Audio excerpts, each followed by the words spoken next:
90% des personnes font des choses qui non seulement bloquent la loi de l'attraction, mais en plus de ça, qui la repoussent.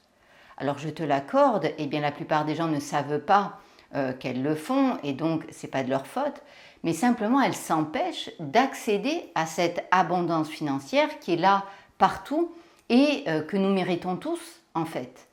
Si tu te sens frustré malgré tous les efforts que tu fais, malgré toutes tes visualisations et que tu n'arrives pas en fait à améliorer ta situation financière, je t'invite vraiment à écouter jusqu'au bout cette vidéo parce que je vais te partager les 5 choses à bannir si tu veux accéder à cette abondance.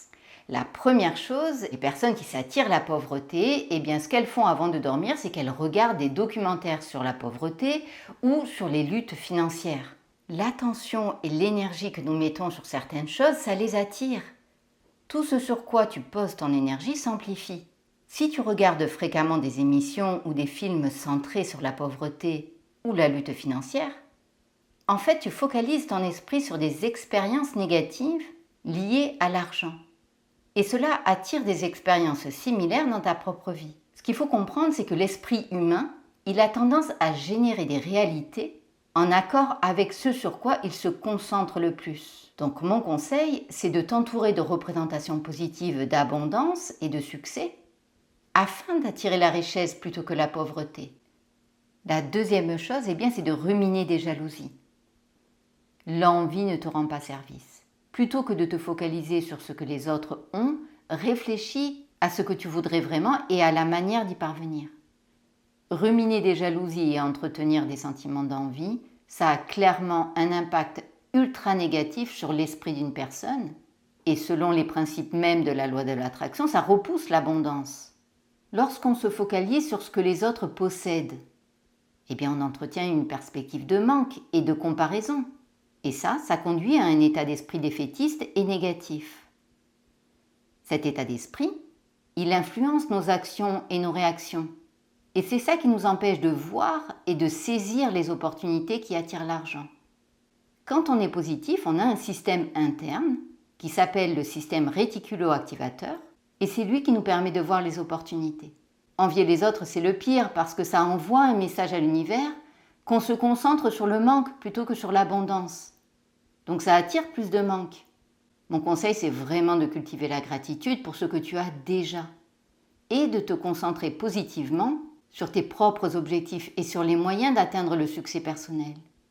Ne t'attarde pas sur les réussites des autres, sauf si tu les admires.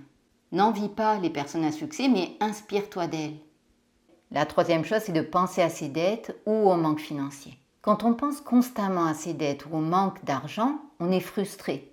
Et c'est comme si on prenait une perceuse et qu'on faisait volontairement un trou dans la coque de son propre bateau.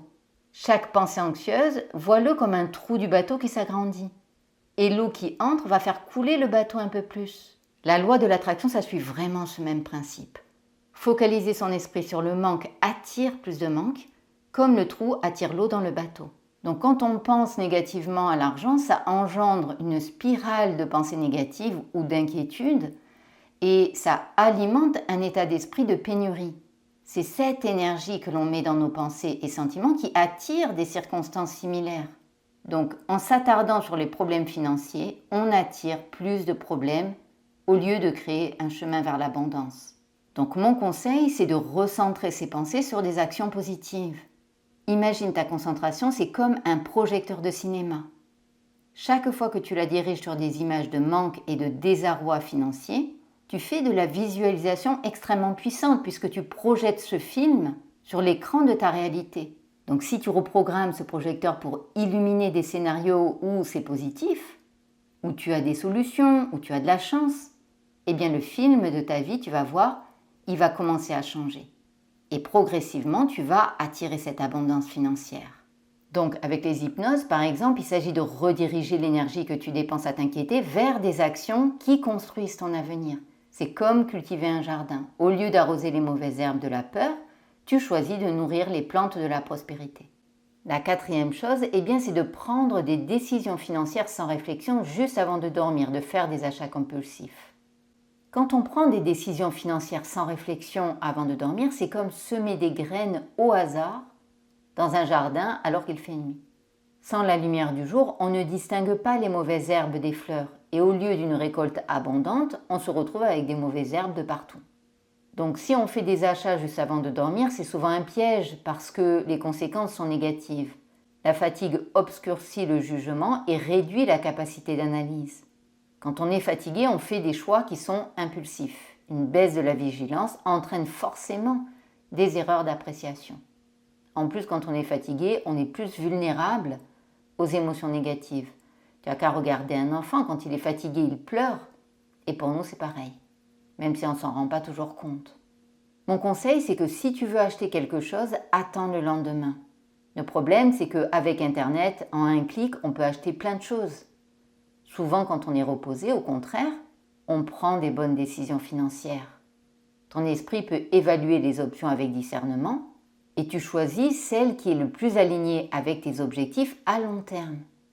Il s'agit de trouver l'équilibre entre écouter ton intuition, qui peut être un guide puissant, et s'assurer que ton choix est fait avec pleine conscience. C'est tout un paradoxe. Ton intuition, c'est souvent la première idée, donc il ne faut pas attendre des mois, parce que sinon le mental va se mettre en place et tu n'avances pas. Mais en même temps, évite les achats compulsifs avant de dormir, qui ne sont pas du tout réfléchis. Alors la 5e chose, c'est de boire beaucoup d'alcool en excès ou de consommer des substances juste avant de dormir. Quand on consomme trop d'alcool ou de substances avant de dormir, on nage à contre-courant pour attirer l'abondance. Je le redis, mais nos pensées et notre vibration sont des aimants pour ce que nous attirons dans notre vie. T'as qu'à voir, quand on est dans l'excès la veille ou quand on boit, le lendemain on se réveille avec très très peu d'énergie, on a une faible vibration, le mental est embrouillé, le corps il est épuisé. Cette vibration elle est extrêmement basse et donc elle est à l'opposé de la clarté, de l'optimisme et de l'action intentionnelle qui attire l'abondance. En plus, la consommation d'alcool et de substances, ça perturbe ton sommeil et quand tu es fatigué, tu ne peux pas saisir les opportunités parce qu'on ne les voit pas. On est crevé. Mon conseil, c'est vraiment de prendre soin de toi avant de dormir. Ton corps y vibre et c'est important qu'il soit en pleine vitalité. Ça va augmenter ta vibration et tu attireras plus facilement l'abondance. En fait, l'équilibre entre ton esprit et ton corps, il est très très important. Donc pour conclure, je t'invite à ne pas laisser tes croyances définir ton avenir financier. Il y a des milliers de personnes qui ont déjà transformé leur mentalité et leur vie grâce à l'hypnose. Et je t'invite à cliquer sur le lien que je mettrai en commentaire et en description. C'est totalement gratuit, ce sont des hypnoses pour attirer l'argent, pour attirer l'abondance. Et tu verras que si tu fais ça avant de dormir, tu vas vraiment transformer ta vie. Je t'embrasse, j'espère que ça va t'aider et je te dis à très bientôt.